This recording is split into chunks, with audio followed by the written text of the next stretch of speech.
Hi, my name is Karen, and I'm an American lay student of Ajahn Suchat, or Pra Ajahn Suchat Abhijato, who has given me the very special honor of being asked by him to record this book for you. This book was written by Pra Ajahn Suchat's own teacher, the Venerable Acariya Mun Nanasampanno, and is a spiritual biography written by him about his teacher, the Venerable Acariya Mun Biography. The title of the book is Venerable Acariya Mun Biography, a spiritual biography by Acariya Mun Nanasampanno, and it was published in 2005, translated into English by Bhikkhu Dick Silaratano. If you would like to learn how to download or get a hard copy of this book, or a list of which pages or chapters are read on each separate recording, please listen to the beginning of the first recording of this book. This book, in any form, is to be given away for free. Any ads you may see or hear in this recording have been put there by the platform you are using to listen or view with, for its own revenue, in exchange for letting us use their platform for free. Please forgive me for any mispronunciations of names, places, or words, as I'm still learning how to pronounce Thai and Pali, and for any background noises, as I'm just making these recordings in my apartment with an unruly dog and in the middle of a city. And we are resuming today on page 68. We're still in chapter 2. We are beginning a new section that is titled A Monk's Fear of Ghosts. Acariya Mun related the story of a Dhutanga monk who inadvertently went to stay in a forest located next to a charnel ground. He arrived on foot at a certain village late one afternoon, and being unfamiliar with the area, asked the villagers where he could find a wooded area suitable for meditation. They pointed to a tract of forest, claiming it was suitable, but neglected to tell him that it was situated right on the edge of a charnel ground. They then guided him to the forest, where he passed the first night peacefully. On the following day, he saw the villagers pass by carrying a corpse, which they soon cremated only a short distance from where he was staying. As he looked on, he could clearly see the burning corpse.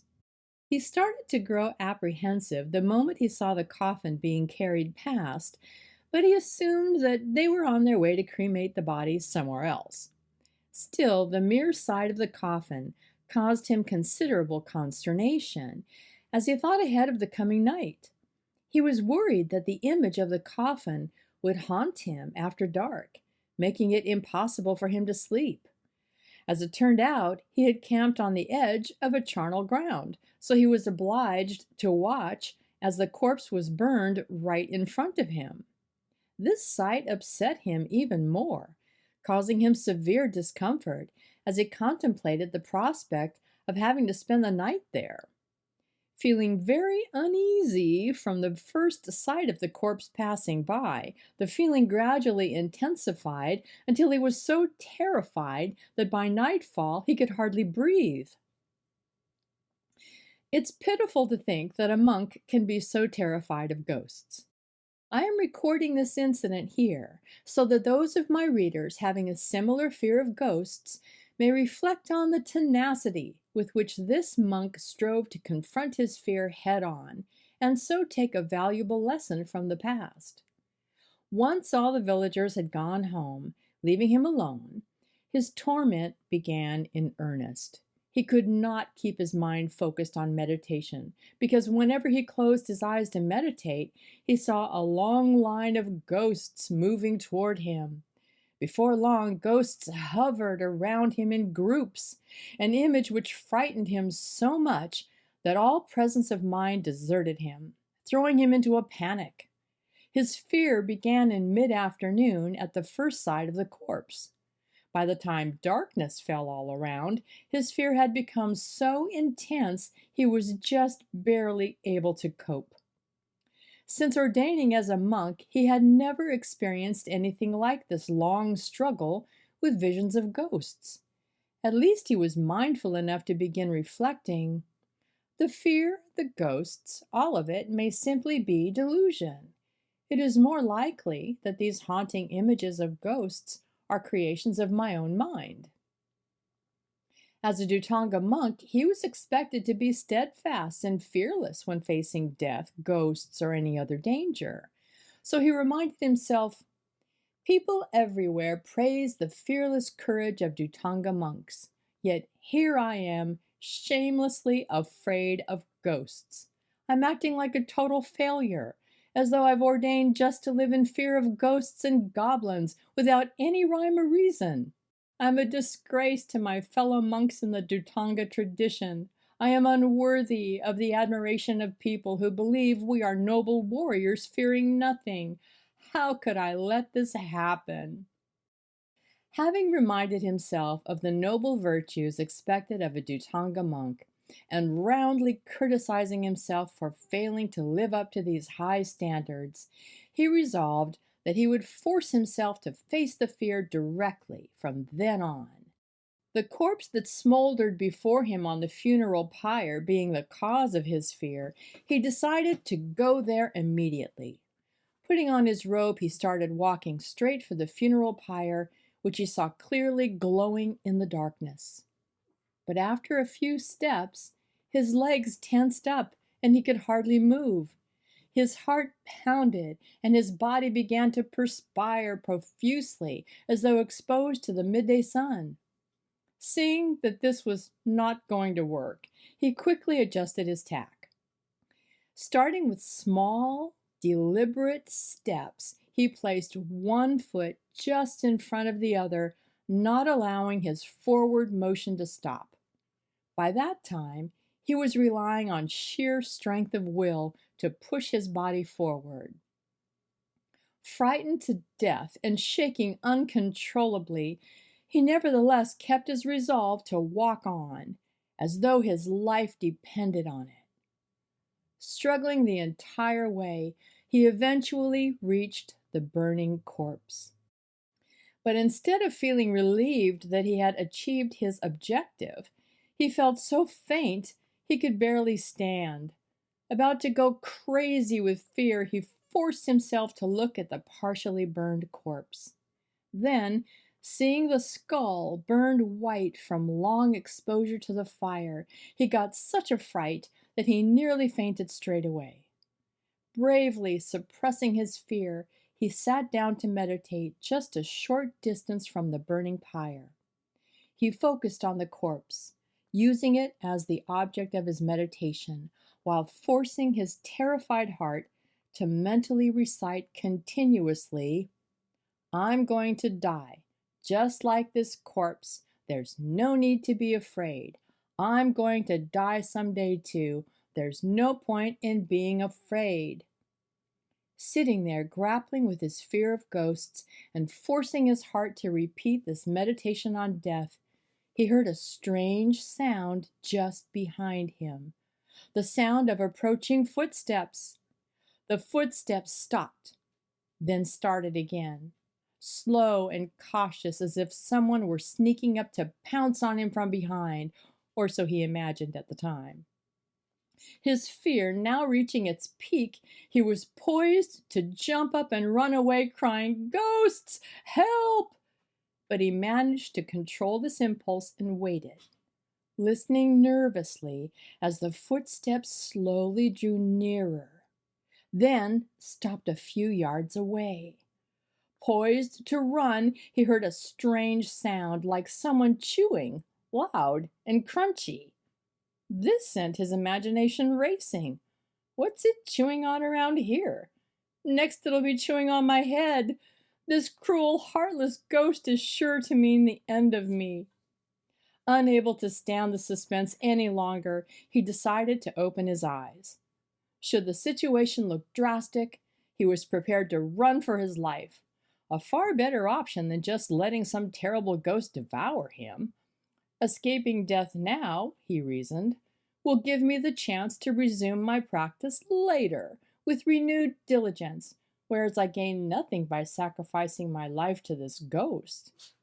With that, he opened his eyes and turned to look in the direction of the chewing, crunching sounds, all set to make a dash for his life. Peering through the darkness to catch a glimpse of the terrible ghost he had imagined, he saw instead a village dog, casually eating the scraps of food left by the villagers as offerings to the spirits as part of the local custom. It had come scrounging for something to fill its stomach, as hungry animals are wont to do, and it wasn't the least bit interested in him sitting there. Suddenly realizing that it was only a dog, the monk laughed at his own folly. Turning his attention to the dog, which showed no interest in him whatsoever, he thought, "So, you're the almighty specter that nearly drove me crazy. You've taught me the lesson of my life." At the same time, he was deeply dismayed by his own cowardice. Despite my determination to confront my fears like a warrior, I was thrown into a panic as soon as I heard the sound of this dog scrounging for food, a mad Dhutanga monk fleeing frantically for his life. It's a good thing I had enough mindfulness to wait that fraction of a second longer to discover the real cause of my fear. Otherwise, it would probably have driven me mad. Gosh, am I really so grossly stupid as that? If so, do I deserve to continue wearing the yellow robes, the emblem of courage? For it denotes a disciple of the Lord Buddha, whose superior courage transcends all comparison. Being this useless, should I still walk for alms, and thus desecrate the food that the faithful offer with such respect? What can I do now to redeem myself after such a despicable display of cowardice? Surely no other disciple of the Buddha is as pathetic as I am. Just one inept disciple like myself is enough to weigh heavily on the sasana. Should there be any more, the burden would be enormous. How am I going to tackle this fear of ghosts that's just made me look so foolish? Hurry up, take a stand right this minute. It is better to die now than to postpone this decision any longer. Never again can I allow this fear of ghosts to trample on my heart. This world has no place for a monk who disgraces himself and the religion he represents." With this self-admonition fresh in his mind, the monk made a solemn vow. "I will not leave this place until I've overcome my fear of ghosts. If I have to die trying, then so be it. If I can't defeat this fear, then I don't deserve to continue living in such disgrace. Others might follow my bad example, becoming useless people themselves, thus further increasing the burden on the sasana." So he vowed to himself that from that moment on he would remain in that cemetery day and night as a way of dealing sternly with his fear. He focused on the corpse before him, comparing it with his own body, seeing that they were both composed of the same basic elements. As long as consciousness is there in the heart to hold everything together, then that person or that animal continues to live. But as soon as consciousness departs, the whole combination of elements begins to disintegrate and is then referred to as a corpse. It was clear that his notion about the dog being a ghost was shamefully absurd. So he resolved that he would never again lend any credence to thoughts of being haunted by ghosts. As this incident clearly showed, his mind simply haunted itself with ghostly apparitions, and his fear was the outcome of this self-deception. The misery he suffered arose from such faith in this delusion that a mere dog, harmlessly scrounging for food, almost became a matter of life and death. Recalling how deluded he had been for so long, trusting the self-deceptions that his mind constantly churned out, he thought, "Although they've always been at work, this is the first time they have brought me so close to catastrophe. Dhamma teaches us that Sanya is the master of deception. But until now, I've never clearly understood what that means. Only now, inhaling the stench of my own living death, do I understand its significance. My fear of ghosts is nothing more than Sanya's deceptive trickery.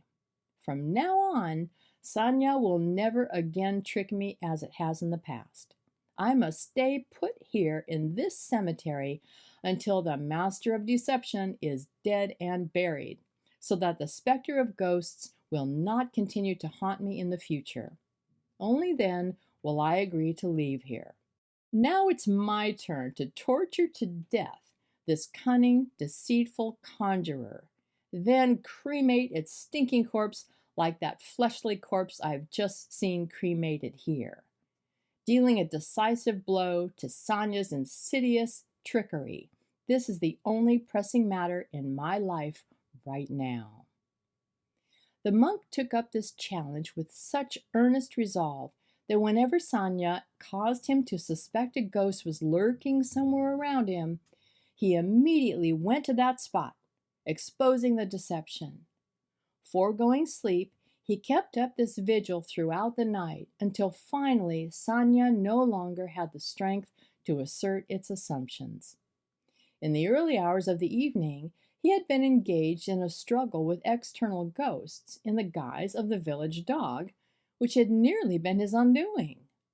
Later, when he understood the situation and became conscious of his error, he turned his attention inward, battling his inner ghosts into submission.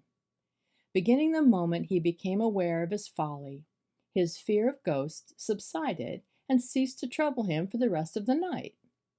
On subsequent nights, he remained alert, ready to confront any hint of fear using the same uncompromising stance.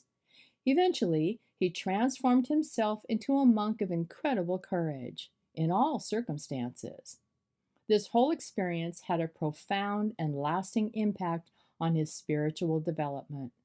His fear of ghosts gave rise to an outstanding lesson in Dhamma, thus converting him into a truly authentic monk. I include this story in the biography of Acariya Mun in the hope that the reader will gain some valuable insights from it, just as I trust the story of Acariya Mun's life will prove to be of great benefit to people everywhere. As can be seen from the above story, visiting cemeteries has always been an essential Dhutanga practice.